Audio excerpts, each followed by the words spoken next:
le deuxième bulletin des formations de ce mardi 7 avril 2026 sur Écoute FM. Madame, Monsieur, bonsoir. Les bulletins d'information sur Écoute FM, une courtoisie de Meubles en gros. Meubles en gros, c'est la folie, la référence, c'est bien compris, matelas électro, à petit prix, tout ça sous rythme envoûté.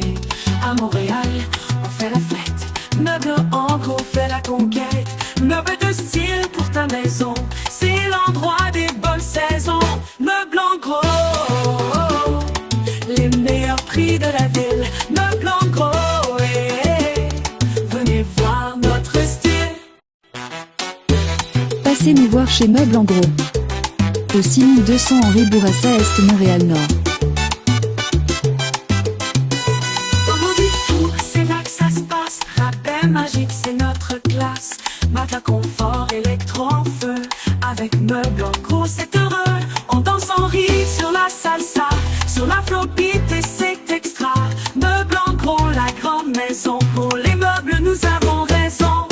Meubles en gros, les meilleurs prix de la ville. Meubles en gros, venez voir notre style.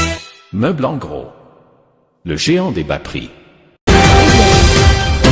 À l'occasion du 223e anniversaire de la disparition de Toussaint Louverture, le Premier ministre haïtien Alex Didier Fils-Aimé, accompagné de plusieurs membres de son gouvernement, a présidé une cérémonie sur la place Toussaint Louverture au Champ-de-Mars. Une gerbe de fleurs a été déposée et le chef du gouvernement a rappelé l'importance de l'héritage de cette figure fondatrice de la nation haïtienne. Dans son allocution, il a souligné que le parcours de Toussaint Louverture demeure une source d'inspiration et a appelé à l'unité nationale et à la reconstruction du pays autour des valeurs de liberté, de justice et de souveraineté. Au Conseil de sécurité de l'ONU, la Russie et la Chine ont opposé leur veto à une résolution visant à débloquer le détroit d'Ormuz et à sécuriser l'escorte des navires marchands. La résolution présentée par Bahreïn et soutenue par les pays du Golfe et les États-Unis avait recueilli 11 votes favorables et 2 abstentions.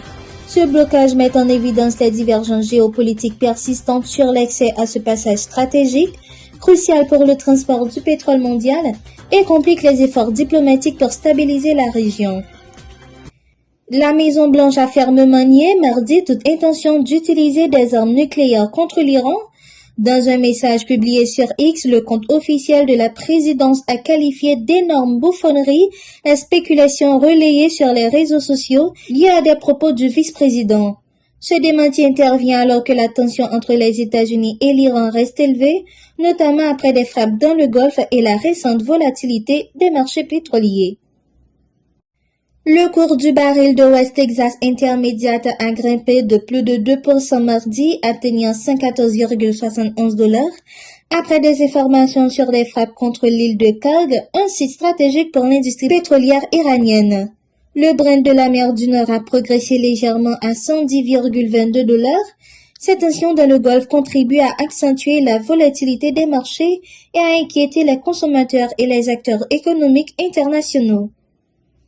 Le milliardaire et cofondateur de Microsoft, Bill Gates, sera entendu le 10 juin par une commission du Congrès américain enquêtant sur l'affaire Jeffrey Epstein.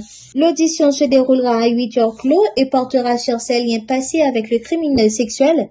Cette convocation s'inscrit dans le cadre des investigations en cours sur les relations d'Epstein avec des personnalités influentes et sur l'éventuelle responsabilité morale ou légale de certaines figures publiques. L'ex-membre du groupe Migos, Offset, a été hospitalisé en Floride après avoir été blessé par balle près d'un casino. Selon les autorités, il se trouve dans un état stable. Un suspect a été inculpé et l'enquête se poursuit pour identifier d'éventuels complices. Ce nouvel épisode intervient après la mort par balle de Takeoff, un ancien membre du groupe, en 2022. Voilà, c'était tout pour ce bulletin d'information. Merci de l'avoir suivi.